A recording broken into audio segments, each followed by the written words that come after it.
The title of this video is purposefully paradoxical. There was once someone who could claim the title of the first governess of the New World. She was a 7-year-old girl, and her name was Aldonza Villalobos. She would inherit this title after her father's death during a curious dynasty that would rule Margarita Island for almost 70 years. A mere child, it was her mother, of course, who would actually take on the responsibilities until she became of age. But at no point would Aldonza or her mother ever set foot on the island. Which brings us to the paradox.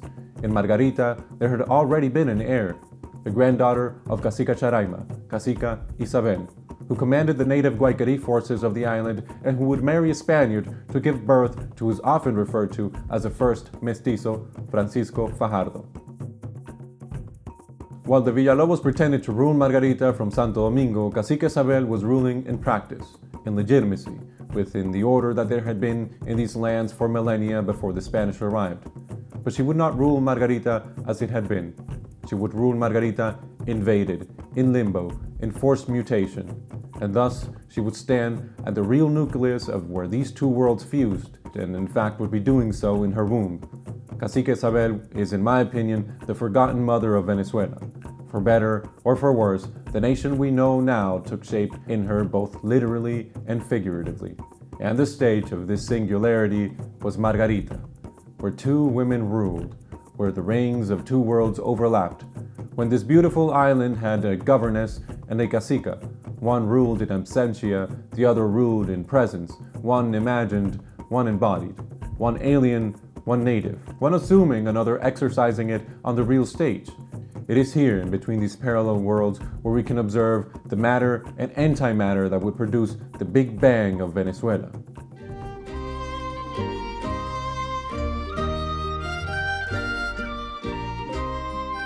Before we get to Margarita, I think it'll enrich our imaginations to first paddle our canoes to Cubagua, the island of pearls, and observe how this place, with what was once a growing city bustling with music and romance, on account of how important it became to the newly wedded King Charles V, came to a quick rise and an even quicker fall. In 1521, not without great difficulty, a settlement formed in this dot in the ocean to become the first recognized city of Venezuela, called Nueva Cádiz, comprised of native Spaniards, Africans, and the occasional stray from Portugal and France. Nueva Cádiz would grow up to a population of about 1,500 residents. Excavation pictures allow us to imagine the buildings that once were. Their surviving poetry allows us to feel it and hear it. But whatever was able to take root in the gravel of this island would encounter a tragic ending, which would in return provide a boom for Margarita, where we will get to. A desert island with no drinking water, Cubagua's only charm was its pearls, but oh, how it would deliver on that front, motivating the many efforts that it took to make Nueva Cádiz survive despite the inhospitable environment. Cubagua was the envy of all Spanish rival empires, but when the Pearl Rescate encountered its height, two unfortunate things would occur as a natural consequence. On account of overfishing, the seabeds would be emptied of oysters, and the envious eyes of the French and the English would bring about more attacks than it could withstand. But we cannot go into its collapse without recounting one of its victories. Subject of another one of my videos, on July 23rd of 1528, the corsair, or in Cubagua's view, the pirate, Diego Ingenious arrived off Nueva Cádiz, aboard a French vessel from La Rochelle. He claimed to have arrived to trade goods for pearls, but his true intentions would quickly be revealed. His true intent was, of course, to seize Cubagua's settlements and pearls riches by force. The residents of Cubagua, led by Alcalde Mayor Pedro de Herrera, organized the defense, marking one of the earliest recorded naval battles in the Americas. With only 5 cannons aboard the only ship in the bay, versus the 60 of the French galleon, Cubagua was somehow able to defend itself. And how did they manage this? They received reinforcements from the Guaiquerí people of Margarita. Notably 50 archers sent by our hero Cacica Isabel and her partner Francisco Fajardo el Viejo, the old one. The Guaiquerí archers, armed with poisoned arrows, played a decisive role in repelling Ingenious' forces, resulting in the loss of 35 of his men and the imprisonment of 16 Frenchmen. Though victorious, this attack would reveal Cubagua's vulnerabilities, which was followed by other difficulties and the aforementioned overfishing, and which would be followed by a force majeure in a tragic but almost beautifully timed hurricane or earthquake. Accounts are imprecise. In this grand collapse where nature promised to return the island to its primordial state, there was someone among the last to leave Cubagua who could describe it like no other: the poet Juan de Castellanos. Y al tiempo de salir de esta frontera, no sin dolor de damas y varones, acuérdome de Jorge de Herrera, compuso ciertos versos y canciones. Y en un alto pilar en la ribera, también mandó a poner ciertos renglones, que si memoria tengo de aquel día, entre ellos hubo letra que decía: aquí fue pueblo plantado, cuyo próspero partido voló por lo más subido, mas apenas levantado, cuando del todo caído. Quien examinar procura varios casos de ventura, puesto en humana casta, a que esto solo le basta si tiene seso y cordura. The fall of Cubagua would turn the crown's attention to Margarita, who had been growing in inverse proportion to it.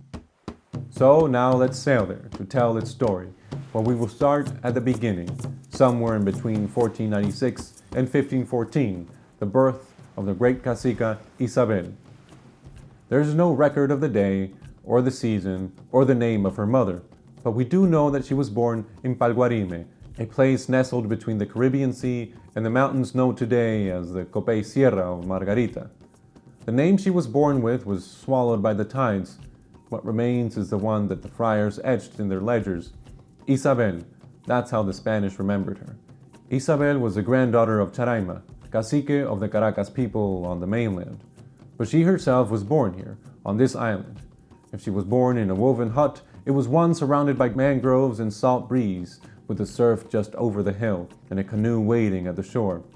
As was natural in these lands for millennia, this girl would become the ruler and leader of the native warriors. And in time, her life would carry a direct significance to the very second we're living now. In 1512, while Isabel was in her infancy, or was yet on her way in her mother's womb, a man called Marcelo de Villalobos, Aldonza's father, arrived in Santo Domingo from Sevilla to assume his role as oidor, or judge, in the newly established Real Audiencia de Santo Domingo. As an oidor, Villalobos' responsibilities were multifaceted. He adjudicated civil and criminal appeals, ensuring that justice was administered in accordance with Spanish law. Studying firsthand land disputes like few others could, his eyes began to see beyond the courtroom, to fall under the spell of the gleaming pearls. Isla Margarita, barely settled, rich in the waters that Cubagua was exhausting, gave him a siren's call. In 1525, Marcelo would negotiate a capitulación with the crown to secure for himself the right to populate and rule Margarita. And not just that, but he was seeking to secure the power to name his own successor. That's not just governance, that's dynastic planting, that's empire with a family crest. And they gave it to him, this pregnant island, on paper at least. One royal contract signed in Spain, and suddenly Isla Margarita belonged to Marcelo Villalobos, a man who had never set foot on its sands. The deal was clean, legal, imperial. He promised to populate it, Christianize it, defend it, but Villalobos would be dead within a year. He died before he could even board the ship. The island he had acquired became property of a ghost, and its future, by design, passed to a child. Aldonza Villalobos Manrique was still a girl, barely old enough to sign her own name, and the crown honored the terms. The governorship passed not to a conquistador, not to a cleric, but to a 7-year-old girl in Santo Domingo, under the watch of her mother, Doña Isabel Manrique. And so began the Villalobos dynasty. The governance of Margarita would be carried out in absentia, through deputies and tenientes de gobernador, appointed from across the sea. While tenientes passed papers in offices far from the sea, on Margarita there was already a couple ruling, Cacica Isabel, grown now, and her partner Francisco Fajardo el Viejo, a Spaniard who had been absorbed into the Guaiquerí world, not as a conqueror, but as kin. This was not an ordinary marriage. It was an alliance, a fusion of worlds, one born out of necessity and something more ancient, survival. Together they commanded not just territory, but people. Isabel had warriors, Guaiquerí archers, fishermen, divers, boatmen. She had networks of loyalty, she had kinship. Fajardo, for his part, had Spanish blood, a Castilian name, and a growing sense of how power could move between the two worlds. Their union was political, yes, but also geographical. They ruled the space between things, between Cubagua and the mainland, between empire and resistance. between the lettered orders from Santo Domingo and the reality of tides, trade, and conflict. And it's from that union that a child was born, Francisco Fajardo el Joven, who would go on to carry both names and inherit the contradictions of both worlds. In 1528, Cacica Isabel and her husband would receive the call from across the sea. Cubagua is being attacked by pirate Diego Ingenios. And as we learned, Cacica Isabel and Fajardo el Viejo answered.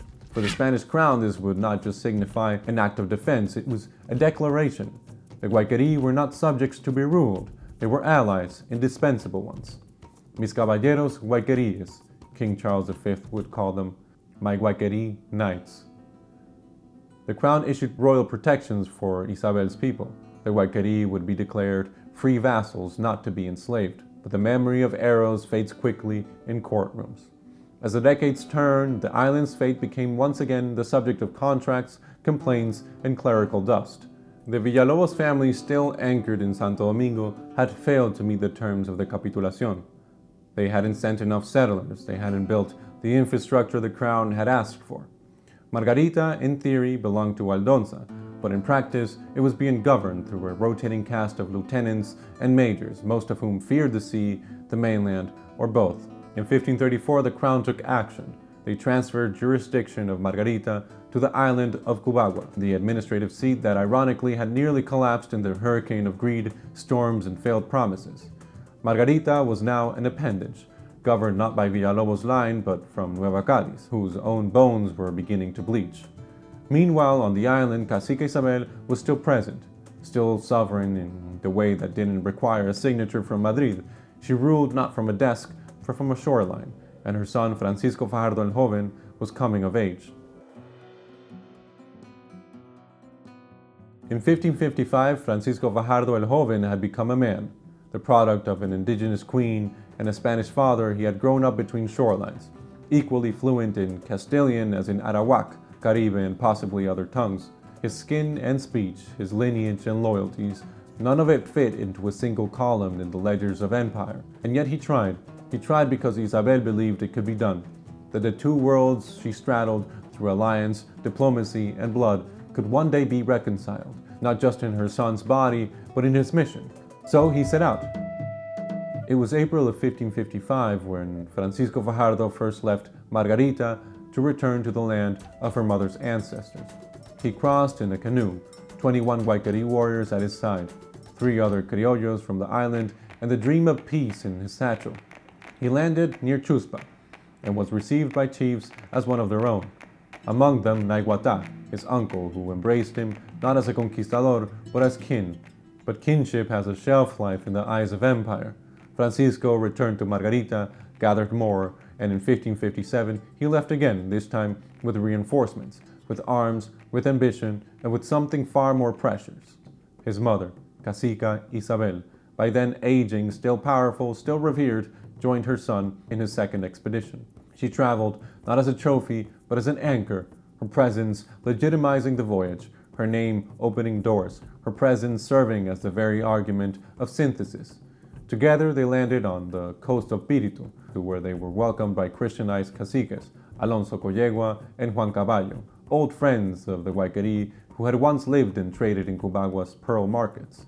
From there, the caravan grew. 5 more Spaniards, survivors of a wreck or marooned near Maracapana, joined his growing caravan, and now with 11 Spanish companions, over 100 Guaiquerí, and the blessing of chiefs both baptized and free, Cacica Isabel and Francisco Fajardo stood at the edge of a dream.